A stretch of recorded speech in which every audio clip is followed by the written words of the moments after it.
Aleluia. Cumprimento os irmãos com a paz do Senhor. Quem está feliz hoje? Tem alguém bonito do seu lado aí? Dá um sorriso para a pessoa então. Atos capítulo 1, versículo 6. Glória a Deus. Atos capítulo 1, versículo 6. Aqueles que se haviam reunido perguntaram-lhe: Senhor, restaurarás tu neste tempo o reino a Israel? E ele lhes disse: não vos pertence saber os tempos ou as épocas que o Pai estabeleceu pelo seu próprio poder, mas recebereis poder ao descer sobre vós o Espírito Santo. Sereis minhas testemunhas tanto em Jerusalém como em toda a Judéia e Samaria e até os confins da terra. Depois que lhes disse isto, vendo eles, foi elevado às alturas a uma nuvem, e uma nuvem o recebeu, ocultando ele aos olhos deles. E estando eles com os olhos fitos no céu enquanto ele subia, de repente junto deles se puseram 2 homens vestidos de branco, os quais lhes disseram: varões galileus, por que estáis olhando para o céu? Esse Jesus que dentre vós foi recebido em cima no céu, há de voltar, assim como para o céu vocês o viram ir. E a igreja que será arrebatada diz amém.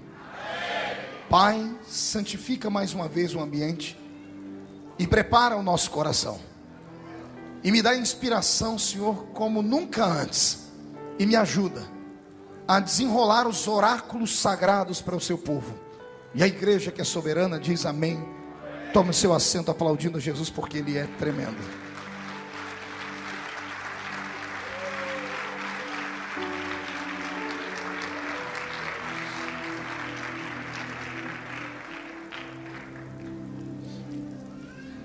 Eu vou começar a desenhar uma cena, e eu quero que você vá colorindo ela enquanto eu desenho. Eu rabisco e você vai colocando cor nela, amém? Tem uma montanha aqui atrás de mim.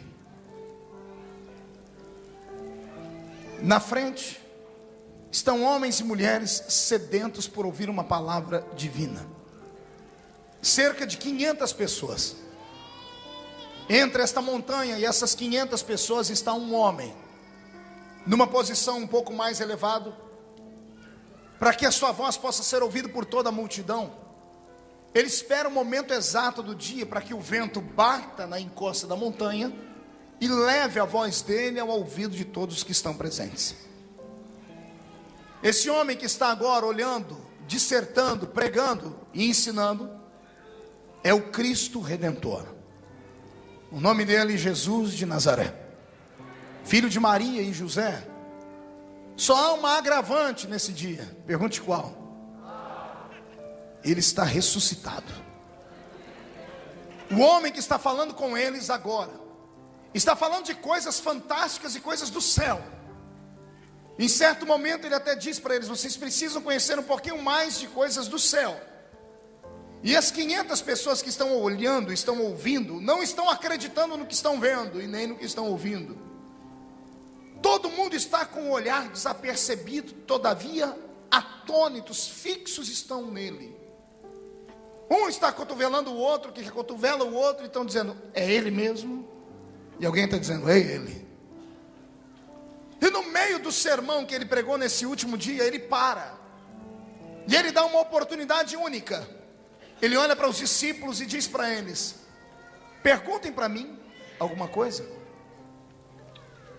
Eu estou indo embora da terra. É a última vez que vocês vão me ver nesse corpo. Perguntem o que quiserem e eu respondo. O dia que eu li esse texto pela primeira vez, me deu uma ira, porque eu falei: meu Deus, os discípulos podiam perguntar qualquer coisa. Podiam perguntar como era a vida pós-morte. Podiam perguntar por que Moisés não morreu mesmo vendo Deus face a face, se a Bíblia diz que quem vê Deus face a face morre. Poderiam perguntar sobre coisas eternas. Mas quando ele dá a oportunidade para eles perguntarem o que quiserem, olha o que eles perguntam, preste atenção em mim. Senhor, é nesse tempo que Israel vai ser levantado de novo como nação? É nesse tempo que Roma vai ser expulsa. Aí Jesus levanta a cabeça e diz assim para eles: não vos compete saber o tempo que o Pai estabeleceu pelo seu próprio poder e sua própria vontade. Jesus estava dizendo: eu deixo vocês me perguntarem coisas do céu e vocês me perguntam coisas da terra, tendo a chance de saberem coisas transcendentais e metafísicas, vocês perguntam de coisas desse mundo. Jesus desiste do diálogo. A Bíblia diz que vem uma nuvem, não sei se da esquerda, se da direita, envolve os pés dele. Quando a nuvem envolve os pés dele, ele começa a flutuar no ar. E aqueles que estão fixos olhando para ele começam a observar. Ele vai levantando e eles vão olhando. Eles estão tremendo, não conseguem respirar direito. E o dia que eu falei com Deus: Senhor, por que eles não perguntaram nada de coisa divina? O Senhor me disse: só tem um jeito de você entender o porquê que eles não perguntaram. Eu disse: como? Se coloque no lugar deles. E eu me transportei para aquele ambiente. É claro que não no corpo, nem no espírito, mas apenas a minha imaginação. Eu me coloquei entre eles, pastor Samuel, e eu descobri por que eles não tinham uma palavra mais forte para perguntar. Eles estavam apavorados. Eles estavam na expectativa de um terror. Na frente deles estava um ex-defunto.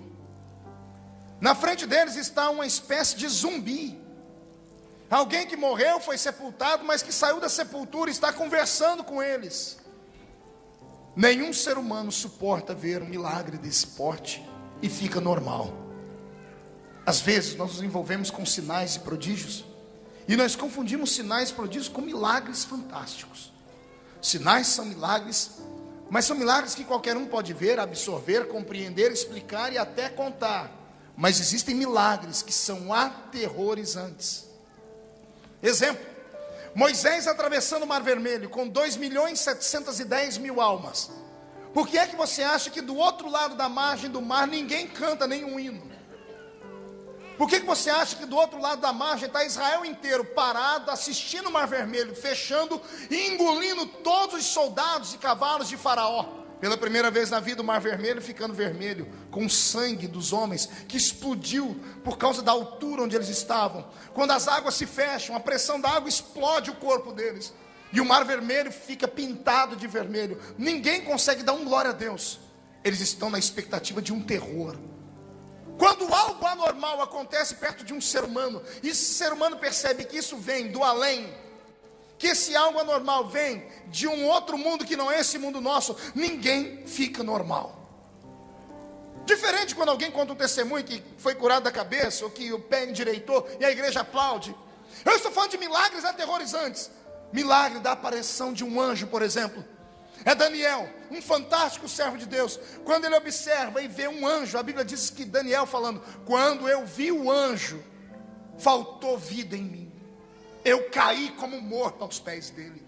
É João no Apocalipse dizendo a mesma coisa: eu ouvi uma voz por detrás de mim e virei para ver quem era. Quando eu vi ele, com aquele cabelo branco, olho parecendo chama de fogo, o pé reluzindo como latão que saiu da fornalha, uma roupa branca no corpo e um cinturão de ouro no peito, eu caí como morto aos seus pés. No meio de um milagre, por exemplo, da abertura do Mar Vermelho, quem quebrou o encanto, quem quebrou o terror foi Miriam. E eu acredito que ela não fez como ela queria, porque ela era expansiva. Quando você vê ela discutir com Moisés na Bíblia, ela procurando a mãe para poder cuidar do menino, quando o menino foi jogado nas águas, você percebe que ela era uma mulher atrevida. Até Miriam teve dificuldade quando o mar se fechou. Imagina ela tremendo, enfiando a mão num pandeiro, catando uma mão na sacola, pegando um pandeiro, tirando uma nota musical na perna, com a boca tremendo e dizendo: ei, Israel, só o Senhor é Deus.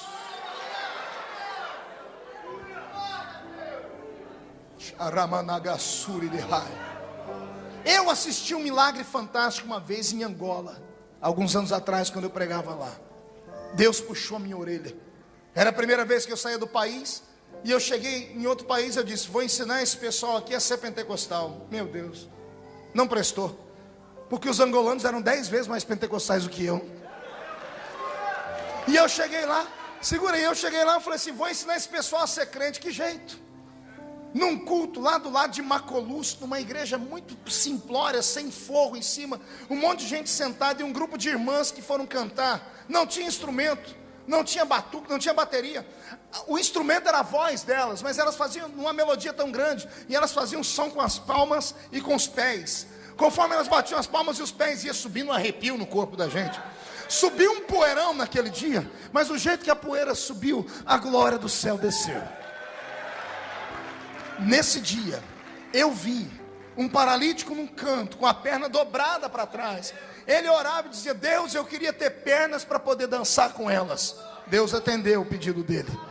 Ninguém orou por ele. Quando a perna dele endireitou e ele ficou em pé, quando ele ficou em pé e disse: estou andando, a igreja toda caiu no chão. Isto é um milagre que aterroriza. No capítulo 1 de Atos, Jesus está ali vivo. Só que quem está olhando para ele, está lembrando dele 43 dias antes daquele dia. Lembra o que aconteceu 43 dias antes disso? Eles viram ele pendurado no alto de uma cruz. O corpo dele está destruído por causa das chibatadas do chicote chamado azorrague. Ele tem mais de 400 cortes da testa, do rosto, no olho, no pescoço, no peito. Parte da sua costela pode ser vista, porque ele tomou uma quarentena de açoites menos uma, foi 39 chibatadas. Só que cada chibatada tinha 12 tiras de couro. Mais de 400 cortes do corpo. Eles olharam para ele 43 dias antes e sentiram nojo dele. Isaías gritou isso: não havia nele beleza nenhuma para que nós o desejássemos. Mas 43 dias depois, ele está lá no pé do monte. O semblante está bonito. O cabelo está voando pelo meio dos ombros. Os olhos dele estão brilhantes. A única coisa que faz ele saber que era ele é uma feridinha que ele deixou nas mãos e não deixou a ferida sarar. Para todo mundo saber que era ele. Ele mexia com a mão, todo mundo olhava para a mão dele. O povo se acotovelando dizendo assim: é ele. Foi ele que foi furado na mão, foi ele que foi furado nos pés. Ele não está mais morto, ele ressuscitou. O Ramanai Shui Kandorou Barahas. Se você estivesse lá, você ficaria igual a eles. Eu depois pedi perdão a Deus. Falei: Senhor, eu entendo porque eles não conseguiram perguntar nada. Eles não estavam com a cabeça mais ligada em lugar nenhum. Os discípulos estavam apavorados, porque a glória do Deus vivo estava ali encarnada. Eu não sei você, mas o meu corpo já está arrepiado aqui dentro. Eu sinto ele aqui dentro. Os pés dele estão aqui no meio, caminhando entre nós. A face dele não está aqui dentro. A face dele está diante dos serafins. E os serafins estão cantando nessa noite: Santo, Santo, Santo é o Senhor dos exércitos. Lisboa está ficando cheia da sua glória. Vai haver um rebuliço nesse lugar daqui a alguns momentos, mas isso só para aquele que é sensível. Tem algum pentecostal aí? Solta um berro de glória a Deus essa noite, por favor. Ei, caralamanasura na raia. O que eu vou falar nessa noite é uma aula de mestrado em teologia avançado, como foi o culto de ontem. Eu sempre fui muito curioso, e tem coisas que Deus revela àquele que busca. Eu quero falar sobre o corpo dele. Eu quero falar sobre o corpo ressuscitado dele. Por quê, pastor? Porque muita gente confunde o corpo de Jesus, dizendo que o corpo dele estava glorificado. E não estava glorificado. O corpo dele só estava ressuscitado. Lembra da abertura do túmulo? Lembra de Maria saindo desesperada no meio do jardim, gritando: horteleiro, jardineiro, onde você colocou o corpo do meu Senhor? E de repente Jesus vira para ela e diz assim: Maria. E quando ela ouve a voz dele, ela diz: Rabi, Raboni és tu. E ele diz: sou eu, Maria. E Maria sai correndo para colocar a mão nele. Quando ela vai colocar a mão nele, ele se afasta e diz: não me toques. Não me toques. E ela: por que não te tocar, Senhor? Ele diz: porque eu ainda não fui glorificado. Eu só fui ressuscitado. Repita essas duas palavras comigo: ressuscitado, glorificado. De novo a primeira. A segunda. Olhe para alguém do seu lado e diga: não confunda o corpo ressuscitado com o corpo glorificado. Pergunte por quê, pastor? Aperta o cinto aí, nós vamos decolar e eu vou te explicar o porquê. O corpo ressuscitado de Jesus Cristo, a primícia dos ressuscitados dos mortos, diz a palavra, tem para essa igreja aqui presente um hálito de esperança, tem um hálito de presença, e tem uma força de milagre. Por quê? Porque a Bíblia diz que assim como Ele foi, nós seremos. Assim como Ele é hoje, um dia seremos nós também. Quem já leu em Apocalipse a seguinte palavra: bem-aventurado aqueles que fazem parte da primeira ressurreição. Acotovela o seu irmão, mas a cotovela até dá um pulo, porque tem gente dormindo aqui. Diga para o que está encostado na parede também, faz favor. Diga para o seu irmão: por quê? Bem-aventurado os que fazem parte da primeira ressurreição. Grita para mim, diga: por quê, pastor? Vou falar não, ninguém pergunta direito. Agora melhorou.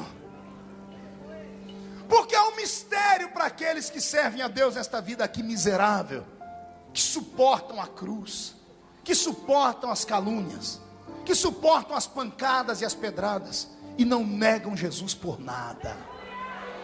Existe um presente esperando aqueles que, mesmo passando pelo vale da sombra e da morte, nem que seja se arrastando, ele levanta a pontinha do dedo e diz assim: eu estou aqui, Jesus, fraco, mas eu estou aqui, Senhor.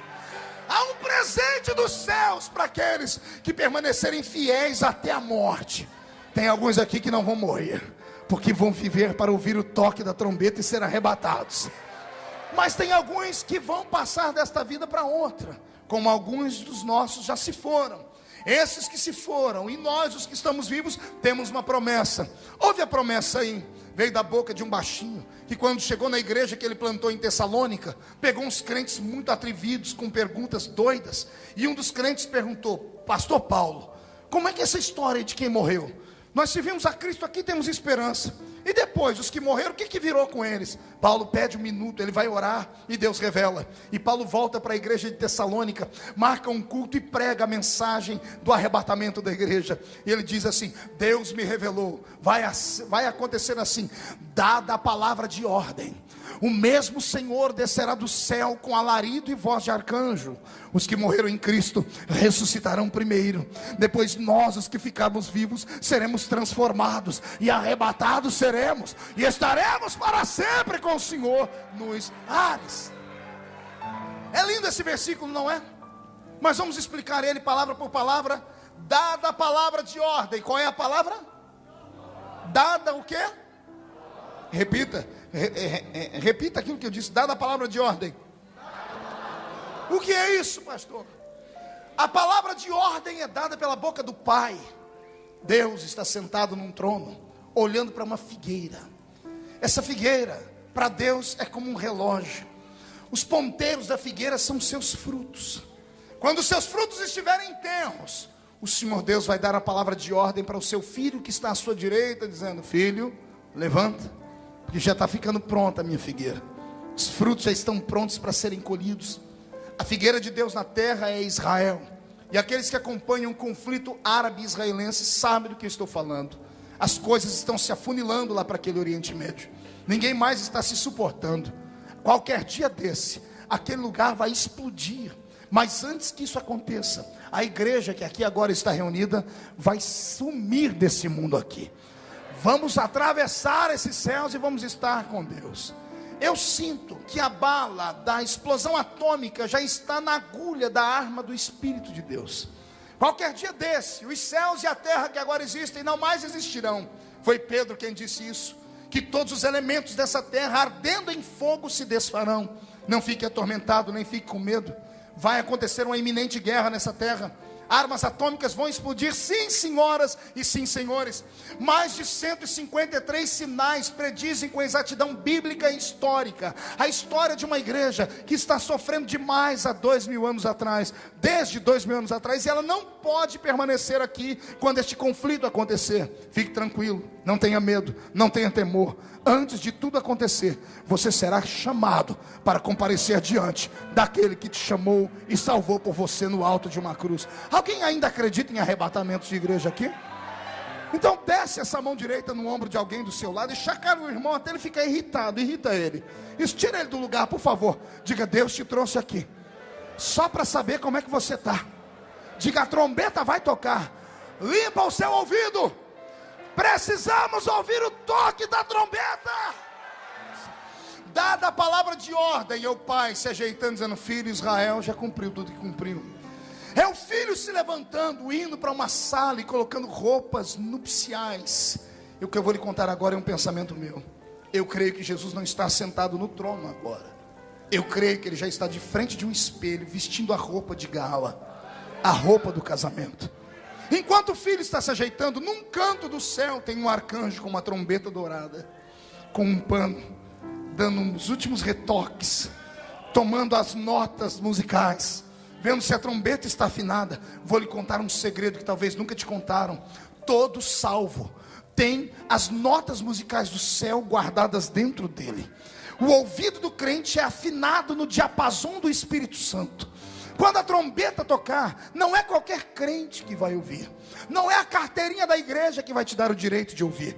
Não é por você ser carismático, pentecostal, neopentecostal, tradicional, ou um cubo de gelo que vai te dar ou não a diferença para ir para lá. O que vai atrair o toque da trombeta no seu ouvido é o desejo de ir para lá e a santidade que você vive aqui.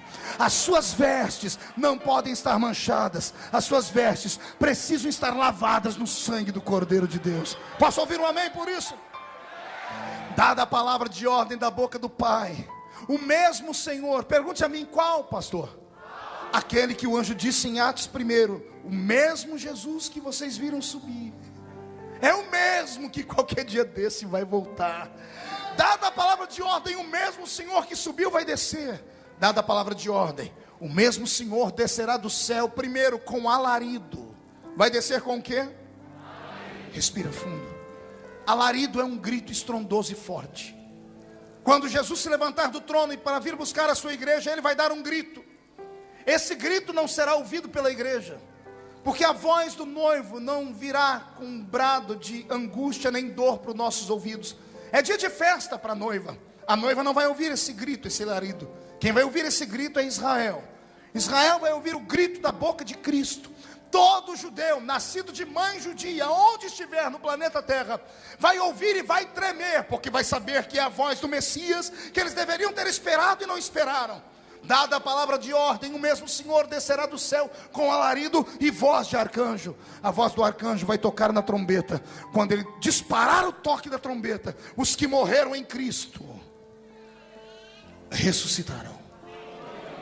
Não vou explicar direito. Os que morreram antes de nós, em Cristo, seu pai, sua mãe, seus irmãos, seus pastores, seus filhos, eles ouvirão o toque da trombeta junto conosco.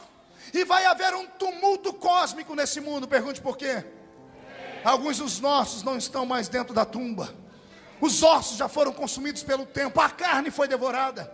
Os que morreram dentro do navio Titanic, só sabe Deus onde é que estão os seus átomos espalhados dentro das bocas e das barrigas dos peixes. Os que viraram comida dentro do Coliseu Romano, nas bocas dos leões. O comunismo que matou quase 50 milhões de crentes como eu e você.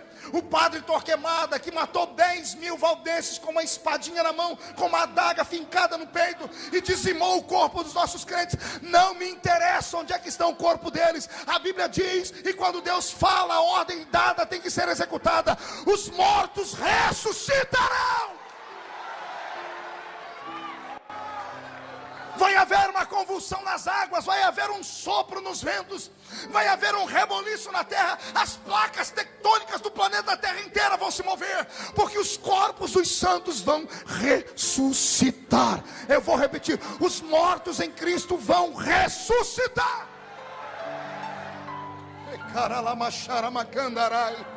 Enquanto os mortos estão ressuscitando, eu e você no culto, em casa, dormindo, tomando banho, não sei como estaremos. Por um momento sentiremos um gozo. Sentiremos um gozo jamais visto no mundo. Quem nunca falou em língua, se segure, nesse dia você vai falar. a presença do Espírito Santo vai ser tão forte que todo crente subirá cantando um novo cântico. Repito, todo crente subirá falando em línguas estranhas, porque o gozo será muito grande. Só haverá um pequeno problema, pergunte qual? Não vai dar tempo de despedir, porque essa primeira fase da vinda dele é um mistério, é um segredo. A Bíblia diz que assim como o ladrão da noite vem, ele virá. 2 estarão no campo, um será tomado e o outro deixado. 2 estarão deitados em uma cama, um será tomado e o outro será deixado. 2 estarão no alto de uma moinha, um será tomado e o outro será deixado. Esse rapto, esse arrebatamento da igreja, esse mistério, a Bíblia diz a velocidade dele, num abrir e piscar de olhos. A ciência conseguiu ver quanto tempo leva para os nossos olhos abrirem e fecharem. 7 milésimos de um segundo. Vai acontecer um reboliço nesse planeta. Os mortos estão saindo das suas tumbas, estão vindo do meio do mar, estão vindo do meio do fogo, das entranhas da terra, do meio das montanhas. Alguns viraram humus, esterco das árvores, vão sair de dentro deles. Nós, os que estivermos vivos, seremos transformados. Enquanto somos arrastados ao alto dos céus, esse planeta entra numa miséria. Carros desgovernados começam a se chocar na ponte Vasco da Gama. Carros desgovernados, ônibus, autocarro, carrinhas começam a se despedaçar por esse mundo inteiro. Aviões sem piloto, sem copiloto, porque até hoje não inventaram um equipamento altamente tecnológico que dê vida ao avião. O avião, por mais tecnologia que ele tenha, ele precisa de 100% do homem para ser levantado, e 100% da atitude do homem para aterrissar. Não dá para fazer isso com equipamentos ainda. Então, se isso acontecer por esses dias, aviões ficarão desgovernados, porque eu conheço pilotos evangélicos, conheço copilotos evangélicos. Vai haver um inferno nesse mundo. Não bastasse os acidentes, as placas tectônicas do mundo se removerem, os oceanos levantando os seus maremotos, os hospitais vão entrar em desespero. Pergunte por quê? Maternidades, mães estão se esgoelando. O médico acabou de marcar a cesárea. Quando abriu a barriga da mãe, não tem bebê. Vão correr para os berçários, e quando chegarem nos berçários, só vão ver as toquinhas cor-de-rosas, azuis e amarelas. Os bebês não estarão mais lá. As pessoas vão pensar que houve um ataque alienígena, vão pensar que as pessoas foram abduzidas desse planeta, e ninguém foi abduzido.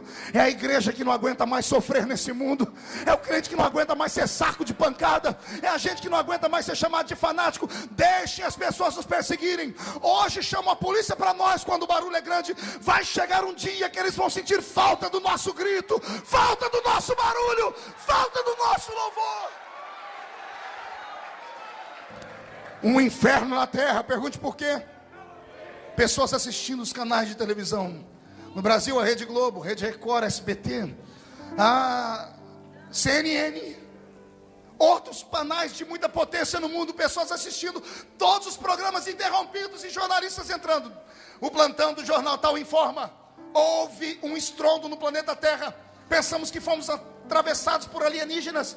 Desapareceram milhares e milhares de pessoas. Detalhe, todas elas tinham uma marca de serem crentes fanáticos, que iam para a igreja, davam dízimo para pastor, que gritavam, pulavam, cantavam, não bebiam, não fumavam, não se prostituíam, não adulteravam. Eram pessoas que nós pensávamos que eram loucos de pedra. Eles desapareceram. As igrejas ficarão possuídas, cheias. Vão entrar por essa porta, pastora, vão espancar a porta até abrir. Vão chegar aqui, vão encontrar os bancos, o púlpito, a velha Bíblia em cima do púlpito, os instrumentos. Alguns músicos vão vir para tocar nesse dia. Alguns que pregavam vão vir aqui para tentar pregar, mas o pastor da igreja não vai estar. Muitos dos que estão aqui não estarão. Tomara que não aconteça aqui o que a Bíblia diz literalmente: se são 2, um é tomado e outro deixado, isso dá uma média de 50%. Se isso acontecesse agora, possivelmente somente a metade dessa igreja sairia daqui. Por quê, pastor? Porque a maioria dos crentes do século 21 são donos do seu próprio nariz. Não respeitam pastor, não respeitam a Bíblia, não respeitam a palavra. Querem viver do jeito que querem, levam a vida lá, vão ter, atacam pastores, maldizem pastores. Você pode me perseguir hoje, pode sair dessa igreja e ir para outra agora, mas naquele dia vai sentir falta do grito desse pastor rouco.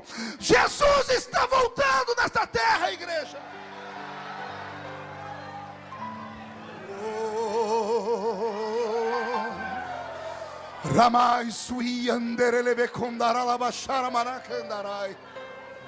É lindo pregar sobre o arrebatamento da igreja, porque eu estou vendo gente aqui orando a oração do Espírito Santo.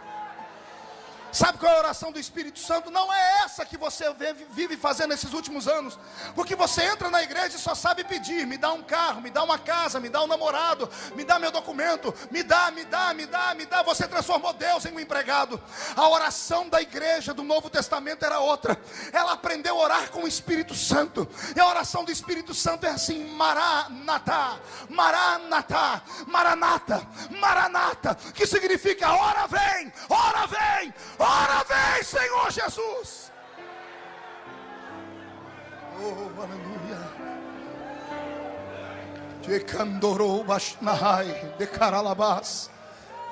Tem 500 pessoas olhando para cima no monte. Tem um homem sumido no meio das nuvens. Quando ele desaparece no meio das nuvens, 2 homens de brancos, 2 anjos que apareceram para Maria lá na tumba, vêm aqui. Eles não terminaram a função deles. Eles começam a bater no ombro um do outro e começam a dizer: ei, varão Galileu, o que é que você está olhando para cima? Esse mesmo Jesus que foi, do jeito que ele foi, ele vai voltar.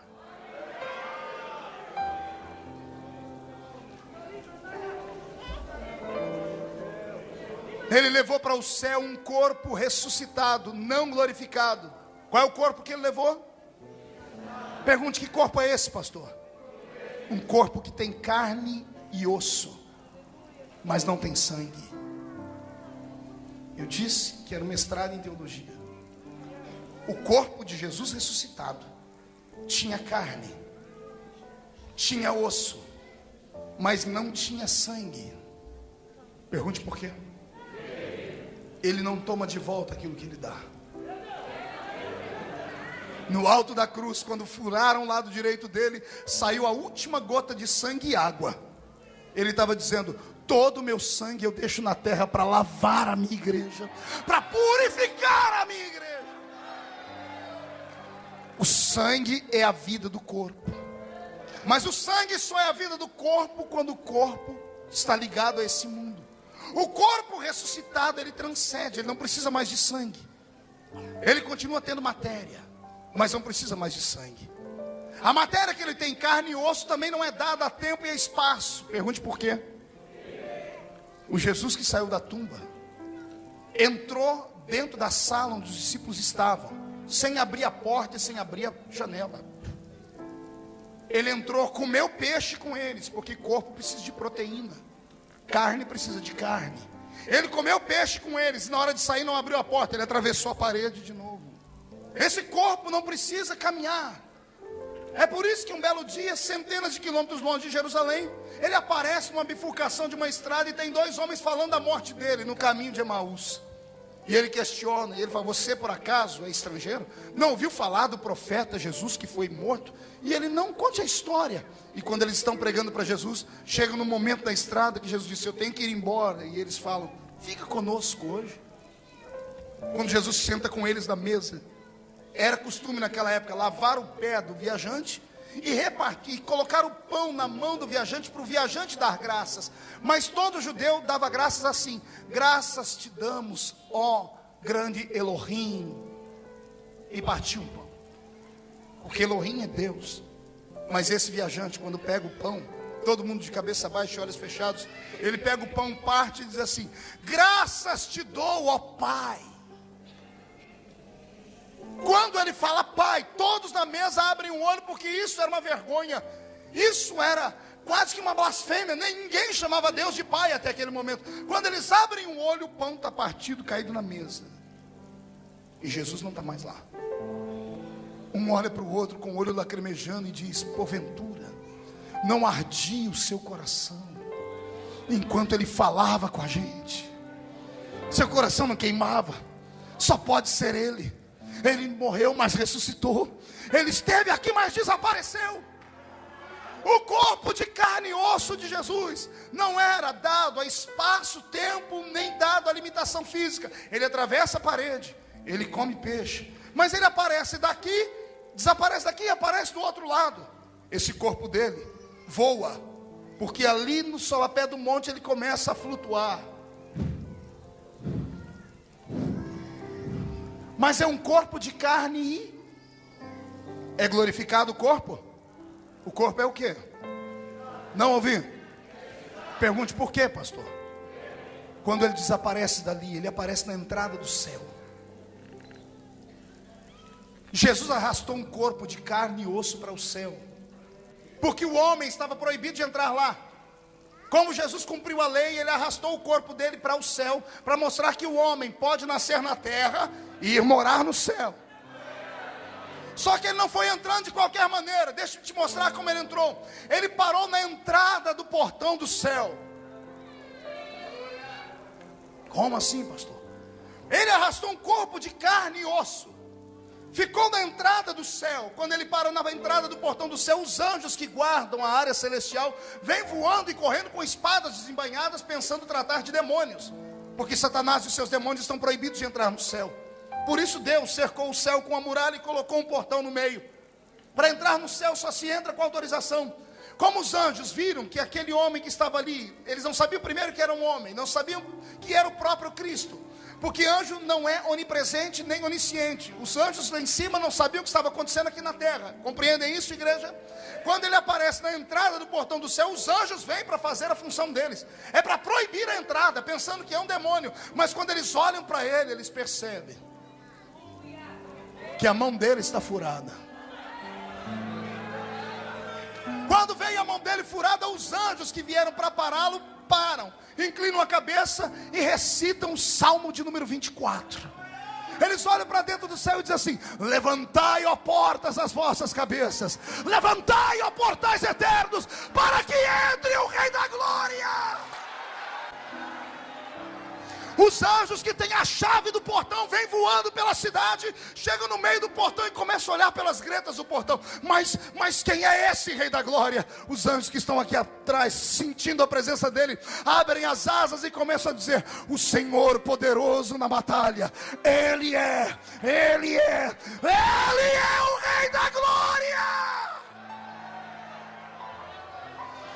O portão se abre e pela primeira vez, carne e osso entram dentro do céu. Quando a carne e o osso entram dentro do céu, Jesus cumpre a lei. Ele grita para o palácio: é possível ser homem e vir morar no céu. Quando ele atravessa o portão, aí o corpo ressuscitado é glorificado. Pergunte de que jeito? A lei já está cumprida. O cabelo castanho começa da raiz para trás a ficar branco. Os olhos castanhos começam a tomar cor de fogo, âmbar. A roupa feita na terra é transformada num linho do céu tecido pelos anjos. Um cinturão de ouro sai de trás das costas e corta o peito dele inteiro. Os pés começam a brilhar como latão que saiu da fornalha e ele flutua. E ele abre a boca e grita: o rei voltou.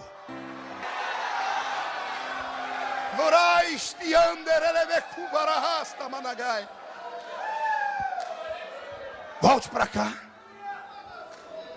A igreja não terá um corpo glorificado. No arrebatamento, nós vamos subir num corpo ressuscitado. Qual é o nosso corpo? Com o corpo ressuscitado, nos encontraremos nos ares. Vai ser tudo muito rápido. Você está aqui, abriu e fechou o olho, você só vai ver tudo ficando pequenininho e você voando lá para cima. Você vai abrir o olho de novo e você já vai aparecer sentado em uma mesa. A Bíblia diz o tamanho da mesa. Quem tiver uma fita métrica que meça, ela começa no Oriente e termina no Ocidente. Sentado ao redor dessa mesa está todos os salvos, todos vestindo roupas nupciais, porque a noiva agora vai ser esposa. Nossa festa vai durar 7 anos, porque assim como o casamento do judeu demora 7 dias, a nossa festa demorará 7 anos. Aqui embaixo o anticristo está fazendo uma desgraça, lá em cima nós estamos com o verdadeiro Cristo, vivendo a graça. Coisas lindas vão acontecer lá. Pergunte o que, pastor? Não, você não mostrou interesse, eu não vou falar não. Mais ou menos, ainda não me convenceu. Sentado aqui do meu lado, do seu lado, eu não sei se você vai estar sentado aqui no Ocidente ou no Oriente. Você vai passar 7 anos comendo, sem engordar nenhum quilinho. Não vai ter uma celulite. Vai dando glória, solta a glória, solta a glória. Vai comer à vontade, vai lamber os dedos, vai comer do bom e do melhor. Agora vem a parte mais bonita, pergunte qual é, pastor? O garçom. O garçom não vai usar gravata borboleta nem bandeja. Nem vai dizer, está servido, senhor? Está servido, senhora? Não, o garçom é o noivo. Jesus do seu lado dizendo, minha noiva está satisfeita. Ih, pastor, vai demorar demais, uai. Se eu estiver no Oriente, ele estiver no Ocidente. Calma, agora o corpo dele é glorificado. Ele está em todos os lugares ao mesmo tempo. Eu estou aqui e ele está me servindo. Você está lá do outro lado e ele está te servindo. Você está de cá e ele está te servindo. Quem crê nessa história santa, solta um grito de...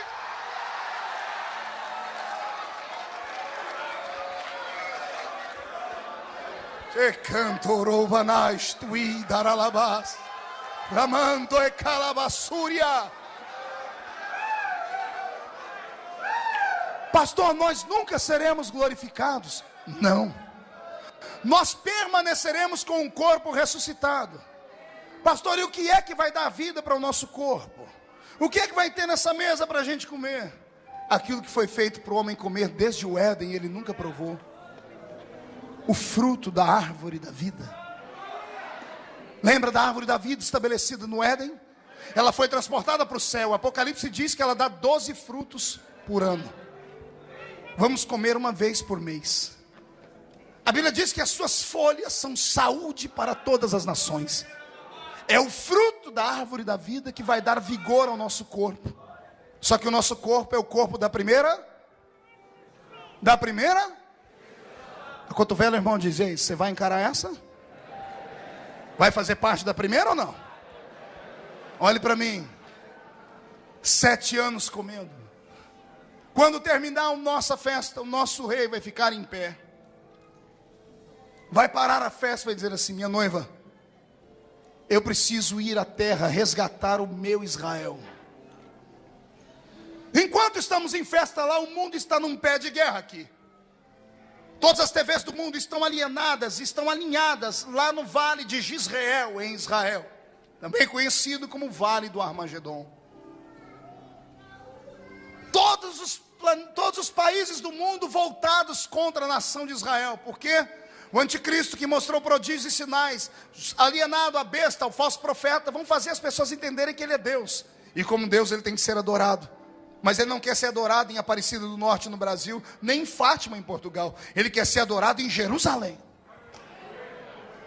Só que para colocar a imagem dele dentro do templo, mesmo o pior de todos os judeus, vai ser obrigado a recuar. Não vão aceitar, porque Israel, desde quando eles estiveram presos dentro do cativeiro babilônico, eles foram curados como nação da idolatria.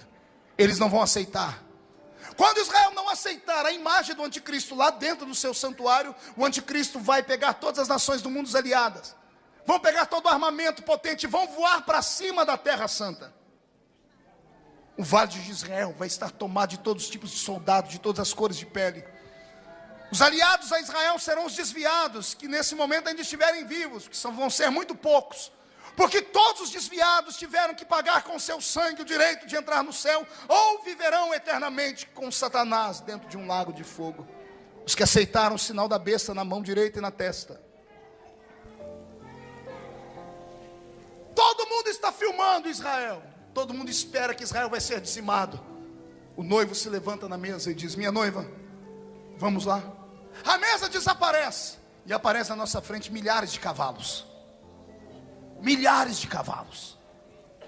Vamos pela primeira vez alguns, e outros vão voltar a ser crianças. Vamos sentar no lombo de um cavalo lindo. O cavalo dele é maior do que o nosso. E nós vamos ver quando ele subir em cima do cavalo. Porque quando ele sobe em cima do cavalo, o manto de vitória dele, que cobre, mostra umas palavras que na hora a gente pode nem entender o que está escrito, mas depois a gente vai entender o significado. Quando ele dá a palavra de ordem, nós vamos voando pelo céu. Quem teve a visão foi Enoque, o sétimo depois de Adão. Está escrito em Judas, do lado do Apocalipse, já leu? Enoque disse: eis que eu vejo o Senhor vindo com milhares dos seus santos. Não é milhares de anjos, são santos. Já tem muito tempo que Enoque viu a minha fotografia lá, e a sua está do lado da minha lá. Eu quero te encontrar e falar assim: não falei que era desse jeito que ia acontecer? Quando a gente vier, eu vou vir com a gana, pastor Samuel, uma vontade de catar Zé Pilintra, Zé Pilantra, Chucaveira, Tranca-Rua, Preto Velho. Eu quero quebrar o pescoço da Maria Padilha, da Maria Mulambo. Eu quero arrancar a cabeça da Pombagira. Quando a gente chegar nessa terra, estaremos voando no céu. Todas as câmeras filmando Israel. De repente alguém começa a bater no ombro do cinegrafista. Cinegrafista, foca lá em cima. Não, eu tenho que focar aqui porque aqui é guerra. Não, foca, tem um negócio vindo lá em cima. Quando a primeira câmera vai, todas as outras vão atrás. E todos os repórteres começam a perguntar: estamos aqui, direto de Israel, estamos aqui aguardando a grande batalha que vai dizimar esse país. Mas de repente apareceu no céu um monte de coisa que ninguém entende o que é. Tem uma coisa, um objeto voador que ninguém nunca viu. Por favor, foca lá, o que é aquilo? Pessoas começam a gritar: será o super-homem? Outros estão dizendo: não, será que é o exterminador do futuro ou o Rambo? E alguém diz: não, está vindo cheio de cavalo. Olha lá, o líder deles, foca na coxa dele direita, porque tem um negócio escrito lá. As câmeras vão focar na coxa de Jesus, e no manto dele, está escrito na Bíblia, virá escrito assim, ó: Rei dos reis, Senhor dos senhores.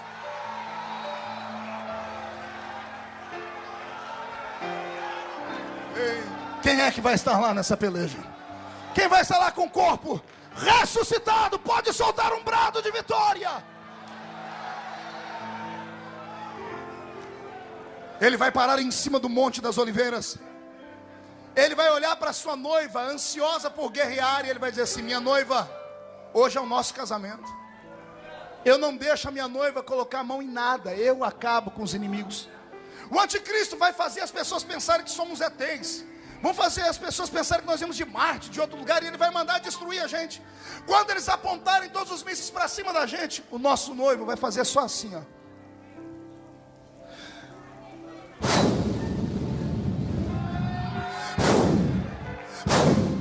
A Bíblia diz que ele destruirá os inimigos pelo sopro da sua boca. Quem crê nisso? O vale do Armagedon vai perecer com milhares de pessoas mortas. Terminamos isso. Israel se curva e diz: ó Messias, perdoa-nos por ter te matado. E o Senhor, como é bom em perdão, vai dizer: está tudo bem. É chegado o tempo do meu reino ser fincado na terra. Jesus implanta o reino de Deus na terra. Ele coloca o trono dele em Jerusalém. Agora vem a parte mais gostosa de todas. Pergunte qual é? Eu e você somos o que dele? Esposa. Se ele é rei, somos rainha. Se ele governa, nós também. Você não sabe, mas você pode estar sentado do lado do primeiro-ministro de Portugal. Não entendeu? Você pode estar sentado aí do lado do próximo presidente dos Estados Unidos. Não entendeu? A Bíblia diz que nós vamos reinar com ele. Todos os governantes do mundo vão ser deportados, depostos, e nós vamos governar o mundo. Não, eu vou explicar de novo, porque parece que você não entendeu. Eu estou dizendo que esse irmão aí do seu lado, esse aí, analfa de pai, beta de mãe, esse que só tem 2 dentes na boca, o zagueiro e o atacante, esse aí, ele pode ser o futuro presidente de Portugal. E ele vai dizer assim: eu fui aqui empossado pelo meu Cristo, porque eu sou reino e sacerdócio dele. Você pode estar sentado do lado de alguém que vai mandar nas Filipinas, em Nicarágua. Eu profetizo que eu não estou pregando para homens e mulheres comuns, eu estou pregando para reis e rainhas do meu Cristo. Quem toma posse da palavra, solta um grito de glória.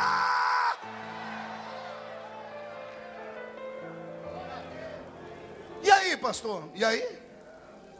E aí que você está lá governando o Brasil e de repente você sente vontade de ir a Israel. Não precisa tomar avião, não precisa tomar ônibus. O seu corpo é o corpo da primeira ressurreição. É só abrir o olho e fechar e você já está lá. Senhor, só me dá licença, agora eu tenho que voltar para o Brasil. E abrir o olho e fechar, você já está aqui. Pastor, parece um conto de carochinha. Parece, mas não é. É por isso que nós batalhamos como igreja. É por isso que nós lutamos pela fé. A minha única angústia é saber que tem muita gente aqui que nunca verá isso. O Senhor me disse hoje que eu pregaria para muitas pessoas que há muitos anos não tomam a Santa Ceia, que há muitos anos não frequentam uma igreja de verdade, esqueceram a simplicidade da fé, vivem falando da vida dos outros como se fosse dono da vida dos outros, emprestam a sua língua para Satanás, e só porque tem a carteirinha de membro de uma igreja acha que isso é o suficiente para ir para o céu.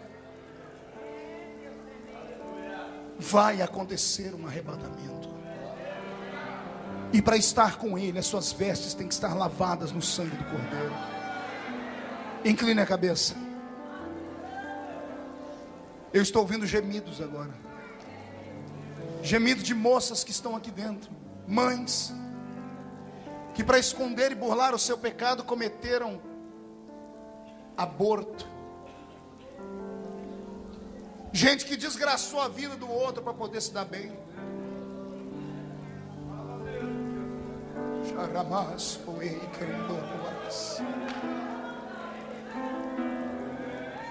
Inclina a sua cabeça. Se você tiver coragem de sair do seu lugar e vir aqui à frente, não precisa me contar o seu erro nem o seu pecado, porque eu não sou juiz de homens. Mas se você tem coragem de dizer assim: pastor, eu preciso me acertar. Pastor, mas e as pessoas que vão me ver chegar aí? Nenhuma delas tem cicatriz na mão, amigo. Se alguém for te acusar, você pede para ver a mão delas.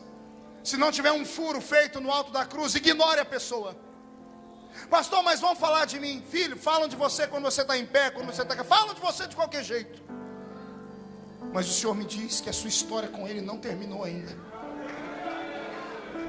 Tem uma promessa em andamento. Ele te tirou do país de origem e te trouxe para cá, para estagiar você. Não foi para que você se perdesse.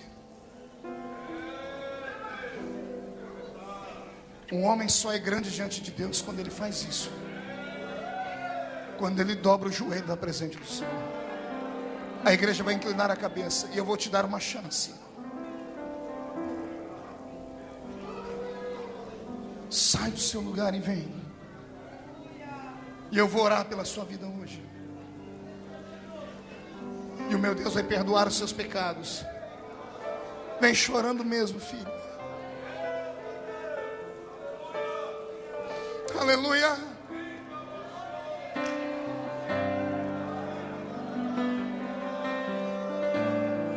Oh, aleluia.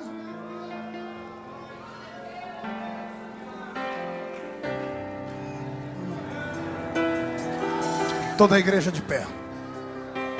Só os que estão de joelhos permaneçam. A igreja de pé.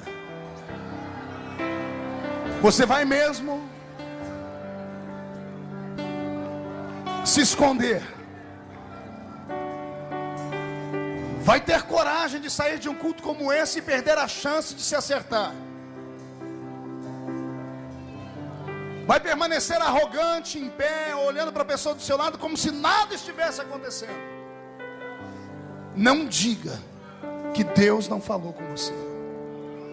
Não saia falando que Deus não usa mais profetas para falar. Eu sinto um temor aqui dentro como há muito tempo eu não sentia na minha vida. Tem pessoas chorando aqui, pastor Samuel. Esse é o maior milagre que eu posso ver acontecer na igreja. A igreja inclina a cabeça. Será que tem alguém entre nós que não é evangélico ainda? Ao ouvir essas palavras da boca desse pregador, ficou assustado. Talvez você não entendeu nada do que eu falei, mas sentiu tudo que eu falei, amigo. O ser humano nasceu para ir para o céu, mas ele só vai para o céu quando ele entrega a vida a Jesus Cristo. Ah, pastor Marco, vocês crentes são arrogantes demais. Quem disse que Deus não está na minha vida? Não estou falando isso, amigo. Deus está na vida de todo mundo, do muçulmano, do espírita, do macumbeiro. Deus está na vida de todos, porque Ele é criador, Ele não é um irresponsável. Ele criou o homem e Ele fica com o homem. O problema é o lugar que Ele está na sua vida. A vida é um carro, e enquanto você não entregar a vida para Deus, Deus andará com você no banco do passageiro. Porque quem dirige a vida é você. É você que acelera, é você que embreca, é você que vira para a esquerda ou para a direita quando acha que deve. Deus dá a opinião, mas você não respeita. Entregar a vida para Jesus significa parar o carro e trocar de lugar com Deus. Eu fiz isso e a minha vida mudou. A igreja vai inclinar a cabeça. Tem alguém que quer trocar de lugar? Tem alguém que quer que Deus entre na sua vida e mude a sua história? Tem alguém que quer entregar a vida para Jesus como Salvador? Isso. Ninguém vai te perseguir, ninguém vai te obrigar a nada. Se você puder sair do seu lugar e vir aqui à frente com nossos irmãos, como eles estão vindo, faça. Se não, coloque a mão no coração, amigo. Eu vou orar por você agora. Amém. O pastor está me dizendo, ele conhece mais as pessoas do que eu. Tem pessoas que estão de joelhos aqui na frente e elas não eram evangélicas, entregaram a vida para Jesus aqui. Pai, eu me ajoelho com eles, porque eu não sou melhor do que eles. Eu também preciso acertar minha vida, Pai. Eu sou ser humano. Eu erro todo dia. Tentando acertar, eu cometo besteiras. Se Paulo não teve vergonha de dizer, Pai, que o bem que ele quer fazer ele não faz, mas o mal que ele não quer ele faz, quem sou eu? Um reles pregador do século 21. Eu me curvo diante da sua misericórdia e te peço o mesmo sangue que tu vais usar para lavar esses que estão de joelho, lava-me a mim também. Perdoa os nossos pecados. Os que já têm o nome no livro da vida, Senhor, não deixa o nome sair. Os que estão te aceitando agora, escreve o nome deles no livro da vida. Perdoa os pecados, quebra as maldições e limpa os ouvidos. Porque se a trombeta tocar agora, a gente vai sair daqui e vai morar no céu, Pai. Levante as duas mãos para o céu. Toda a igreja faça assim, ó. Era assim que estávamos antes de conhecermos Jesus. Ele já nos libertou, mas alguns foram libertos hoje. Quando Jesus entrou na nossa vida, aconteceu isso. Faz comigo, 1, 2, 3.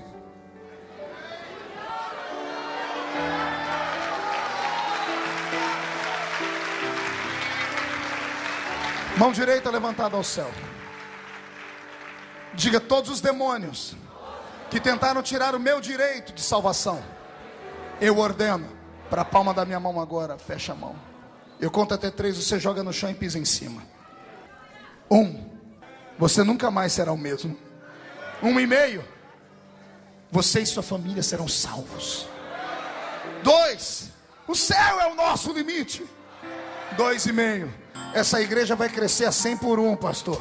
Satanás está derrotado. 3, joga no chão, pisa em cima. Mudou a minha vida. Agora eu quero que você abrace 10 pessoas e diga para elas: somos filhos de Deus. 10 pessoas, abrace elas, abrace elas. Diga: somos filhos de Deus.